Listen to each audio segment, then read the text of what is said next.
Okay, so we'll have a short lecture today because we did that group work, and so the one topic that we need to cover today is something called human development, or the Human Development Index. Can y'all see this green marker okay? Okay, so human development, or something called the Human Development Index, as you will read about in Chapter 8. All this is in Chapter 8 on page 228 is where this section starts in that chapter, and this is the last little bit of info that you need in order to ace that 50-point project that you should see under course content in Blackboard right now. There's a notice, I guess I sent that notice out on Saturday or something, that it was going to be due soon, and so check your due date in Blackboard.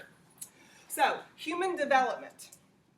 We've been talking a lot about social stratification. Social inequality has been the one theme for this entire unit since I think we started it on October 11th. So inequality is often, well, social class. Your social class is an ascribed status. So backing up to Chapter 4. You are born into the situation you are born into. So we just did the hidden rules among classes activity where you looked at social mobility and how these behaviors, how some of the attitudes might affect whether you're going to be able to move up on that social ladder or whether you're going to slide down on that social ladder. So when we compare poverty in the United States, like in the Lolly's Kin movie that we watched last week, or we compare poverty worldwide, like the Slum Insight movie that we watched last week, can you see stark differences between what poverty looks like? Was the Lolly's Kin movie, did y'all know that people, our neighbors just across the Mississippi River, are living like that right now in poverty? A lot of us maybe knew. A lot of my students also are shocked when they see in full color from HBO, a documentary about the kind of lifestyle the kind of impoverished lifestyle that our neighbors live. And often, after that you watch that movie, I ask students, okay, y'all want to go and spend Thanksgiving break or spring break with those folks in Mississippi? And they're like, no way. But then we watched the Slum Insight movie that we watched last week, and I give you a choice. Now, do you want to go spend some time in the slums for Thanksgiving break or spring break? Or do you want to go with Lolly? And everybody's like, Lolly all the way. I will go with Lolly if that's my only other choice, but don't put me in those slums. Because the level of poverty in those slums is much worse than the level of poverty that Lolly was living with, right? So that's the difference between relative poverty, which is what you saw with Lolly and her family, and absolute poverty, which is what you saw with the slum dwellers, where that little baby died at the end, right? Because absolute poverty is life-threatening. Okay, and absolute poverty is such a problem. It's a problem all over the world. We do have absolute poverty in the United States, but it's not nearly as rampant as it is throughout the world in the low-income nations like we looked at in that map on Wednesday of last week, I guess. And one of the reasons why you have such low levels of economic development and low levels of individual achievement in their lifetime is because of something called a human development issue. Or we also have the World Bank and the Center for Disease Control that we talked about last week. The World Bank is the one that gave the $1.25 a day of purchasing power as the absolute poverty line. They measure something called the Human Development Index and issues of human development, where they rank what is the level of life expectancy. What is the level of life expectancy in a particular country? What is the level of educational attainment in a particular country? My handwriting's not too good today. Educational attainment. What level of education can you get or do you have access to? What life chances for education exist in your area? Also, what is the opportunity for health care or disease control? Here's where the Center for Disease Control and Prevention comes into this issue of human development. So in that Slum Insight movie, the narrator at the very beginning, the guy who has the very thick Swedish accent, said, how can we improve the lives? How can we improve the experience of the people who dwell in these slums worldwide? And if you watch a little bit longer than we did in class, that you were required to watch in class, they look at issues of life expectancy, educational attainment, and access to health care or access to wellness care in general. And they see low levels of this. The lower the levels, the more likely it is that you will be in absolute poverty. And that everybody around you will be in absolute poverty. And if you live in absolute poverty conditions, and everybody around you lives in absolute poverty conditions, just let's go back to the activity that we just did about social mobility and those behaviors that could hinder or promote social mobility. If your surroundings are in absolute poverty conditions, then are you as an individual very likely to be able to overcome absolute poverty conditions? No. Because around you, you have very low level life chances, very low life chances for even your subsistence needs. You don't have any life chances for advancement and comfort because absolute poverty means you have trouble with your subsistence needs. So is human development lower than that? The higher the human development issues, so the question is, about human development. The higher the life, if the life expectancy is high and educational attainment is high among people in the population, if healthcare is available and diseases are under control in the population, the higher these things are, the less likely a country is going to have the majority of its population live in any kind of poverty. So the higher these things are, the less poverty you will find in a nation. So when you look at the high income nations and the upper middle income nations, the lower middle income nations, those are ranked in comparison to each other because life expectancy in the high income nations is much higher. Educational attainment in the high income nations is much higher. And healthcare, disease control disease is under control in those high-income nations, and so you have far less smaller percentage of the population living in poverty in those high-income nations. So what would be a scenario of human development? Okay, so the question is, what's a scenario of human development index? So the life expectancy. Let me ask Siri. Somebody look up what's the life expectancy of somebody in the United States. Look that up for me. Don't know. Oh, I'm using my phone to prop up the camera, so I can't ask Siri. Yeah, ask what. So first of all, life expectancy is the number of years a person should live if they're in that place. Okay. 78.7 years. So in the United States, 78.7 years is the average life expectancy of the people who live here. That life expectancy, that length of time that you should live, given your place in time, the length of time that you should live is high because education levels are also high, and part of what we learn in education is to just wash our hands after we go to the bathroom, for instance, right? Washing our hands, does that help with disease control? Yes. Does that help with your overall health? Yes. Yes. What else do we learn in education? We learn to Drink clean water. yes, we learn about how having clean surroundings or having clean water or having regular checkups or having, all of these different kinds of things are linked together. In other words, how to eat the right food. We might take a nutrition class, or we learn about, fiber in our diet or something, right?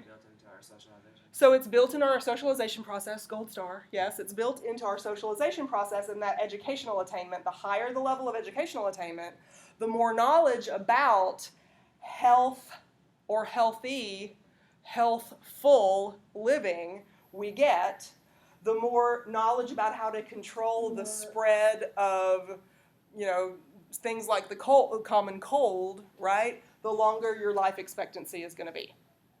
Look up for me the average life expectancy in the Democratic Republic of Congo, please.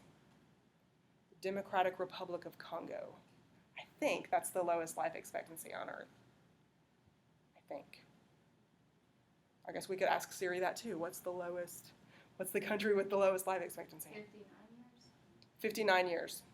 Look up Afghanistan for me. Maybe Afghanistan is the lowest one. So Democratic Republic of Congo is 59 years is the life expectancy. 63. So it's still like number 2. Yeah. And so it might be Chad, the country Chad, with the lowest life expectancy. But anyway, do you see a big gap? 59 years old in the Democratic Republic of Congo. And that's not because human beings are a different species of human beings there, and that species only lives until 59. No, human beings are human beings every single place we are in the world. We are the same species of animal. And so we all could have a 77-year life expectancy, or whatever the U.S. one was. Look up in Chad is 54. It's 54, so Chad must be the lowest. Sierra Leone is only 50 years old. Wow, 50 years life expectancy. Yeah, so all of these, you're not looking at the map on page 226 right now, but that map that we looked at on page 226 last week has all those low-income nations in spread out through what we call equatorial and sub-Saharan Africa. And those countries, Sierra Leone, Chad, the Democratic Republic of Congo, where the life expectancy is so low, all of them are right there in that low-income section, low-income nation section of the world. So life expectancy is low. I think Norway or Japan, one of those two, I think, are the highest life expectancy. Somebody, Japan was. it's how many years in Japan? This is 84.7. 84.7. Monaco is 89.2. Ooh, Monaco, little tiny principality, Monaco in Europe. Okay, so we have some longer lifespans, right? So by 13 years, that one of them in Monaco, if 89 is the average life expectancy, you've got some people living well past that 89 point. You've got some people dying earlier than that too, and we're averaging them all together, and we end up with that average life expectancy. And that's a human development issue. If you look at a country like Sierra Leone with 50 years as the average life expectancy, you can guarantee that the education level of the general population is extremely low. You can also guarantee that there's probably not a healthcare system, and there's probably not infrastructure like water treatment facilities or sewage treatment facilities in order to keep contaminating things that cause health problems out of the general public access. Yes? Because the healthcare and the education go along, like you said, go along with life expectancy, and then the human development, how like the little one grows up. If the parent's not educated. Exactly. So if we have low levels of educational attainment among the parents or the caregivers of the children, or if you have norms on the macro scale in a culture that say men, their gender role is to get educated and to get a job, but women are not allowed to get an education. They should get married and have babies instead. Many of these countries in sub-Saharan Africa that are low-income nations, when we look at the levels of income approach to global stratification, many of the women in those countries are born into a system that does not allow, they inherit at birth, they inherit norms that say, when you start your menstrual cycle, you are a woman whose responsibility is to marry and begin to have children. Therefore, maybe you went to school until the 6th grade. Maybe your family allowed you to go to school until the 6th grade. Maybe your family didn't ever allow you to go at all. But even if we did allow you to go to the 6th grade, and then between the summer of 6th and 7th grade, your menstrual cycle begins, you probably are not going to be going to 7th grade. You probably are going to have an arranged marriage with someone that maybe benefits the overall family finances, and you're going to go into that person's household and begin to do wife duties for this person. And so that kind of low-level educational attainment can mean, doesn't always, but it can mean that the mother of the infants the mothers don't know enough about how to prevent germ transmission, or how to access clean water, or that water itself can be the thing that makes you sick. That man in the video that we watched, and that country, I don't remember if I told you, but the country from the video called A Slum Insight, that country is called Liberia, and it's over on the Atlantic coast of Africa, in that low-income section on that map. Anyway, in Liberia, that man that you saw, he introduced you to his family, the very last family that you met on that Slum Insight movie, and he said that his baby was sick. That man knew. He had an educational level that he knew why his baby was diseased. He knew why all of that refuse, the public toilet that was uphill from his house, was running down, and because his house was not secure, because he didn't have durable housing, it was up underneath his walls. They had to walk through it every single time they left and came back. They dragged it in. So even though you saw him toting a great big jug, looked like a 5-gallon jug or something, of what we can only assume was potable water, he couldn't keep his family healthy. His baby died. I don't know how old the baby was, but if the baby was 6 months old, then that death at 6 months is going to be added into all the other ages of death for everybody else in that country. And that's going to bring the average life expectancy down. So Sierra Leone was 50 years old, I think Victoria said. So that doesn't mean that everybody lives to 50, and it doesn't mean that you won't see 65, 70-year-olds all over Sierra Leone. It means that so many people younger than 50 die.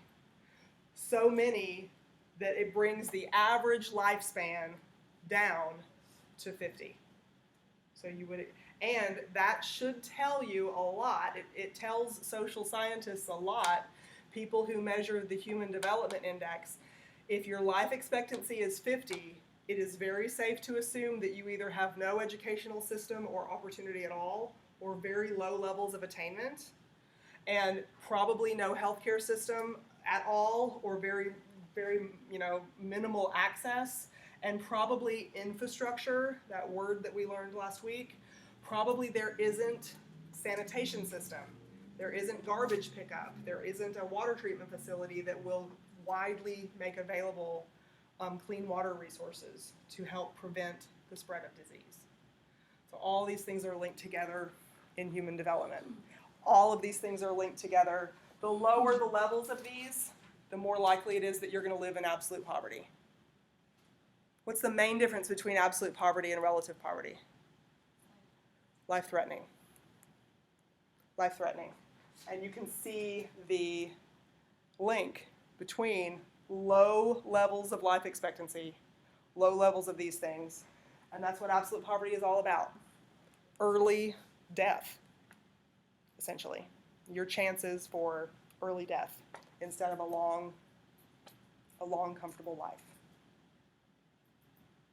Questions?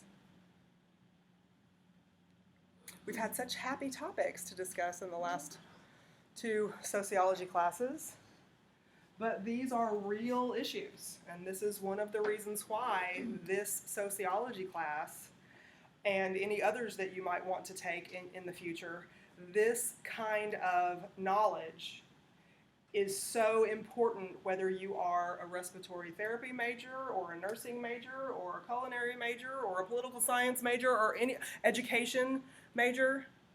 Look at how many social issues worldwide go into the fields that you all are majoring in, right? Political scientists need to know the dynamics of these social issues so that they can influence policymakers to try to benefit the greatest number of people. Culinary majors need to know about how to design nutritious plans for the education system, for, to affect someone's overall well-being through foodstuffs, right? Nursing students need to know about how somebody's educational attainment might affect the way they understand or don't understand how to take medications that might be prescribed to them, right? Sometimes you get a medication that's prescribed to you to really help with your disease condition, but if you don't take it properly, the medication can cause you more trouble If you don't understand. if you don't understand it. So these kinds of topics and people's different outlook in life, from poverty to middle class to wealth that we just looked at, from worldview to family structure to the idea of destiny that was on that list,